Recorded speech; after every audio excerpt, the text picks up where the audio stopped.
BGB নীল ডুমুর ১৭ ব্যাটালিয়নের সদস্যরা অভিযান চালিয়ে ৫ কোটি টাকা মূল্যের LHD উদ্ধার করেছে।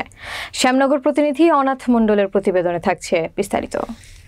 সোমবার দিবাগত রাত 10:30টার দিকে সাতক্ষীরার দেবহাটা সীমান্ত এলাকা থেকে অবৈধভাবে আসা বোতলে থাকা 5টি ভারতীয় LSD উদ্ধার করা হয়।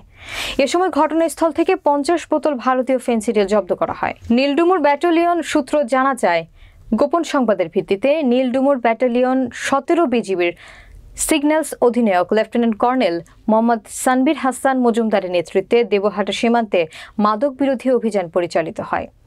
এ সময় বিজিবির উপস্থিতি টের পেয়ে চোরা কারবারিরা পালিয়ে যায়। তবে ঘটনাস্থল থেকে LSD ও ফেনসিডিল উদ্ধার করা হয়, যার বাজার মূল্য 5,20,20,000 টাকা। 17 বিজিবির সিগন্যালস অধিনায়ক লেফটেন্যান্ট কর্নেল মোহাম্মদ সানবীর হাসান মজুমদার বলেন, জব্দকৃত মাদকদ্রব্যসমূহ তালিকা করে মাদকদ্রব্য নিয়ন্ত্রণ অফিসে জমা দেওয়া হয়েছে। তিনি আরও বলেন, সীমান্তে মাদক চোরাচালান এবং অবৈধ অনুপ্রবেশ বন্ধে বিজিবি জিরো টলারেন্স নীতি কঠোরভাবে অনুসরণ করছে এবং ভবিষ্যতে এই ধারা অব্যাহত থাকবে।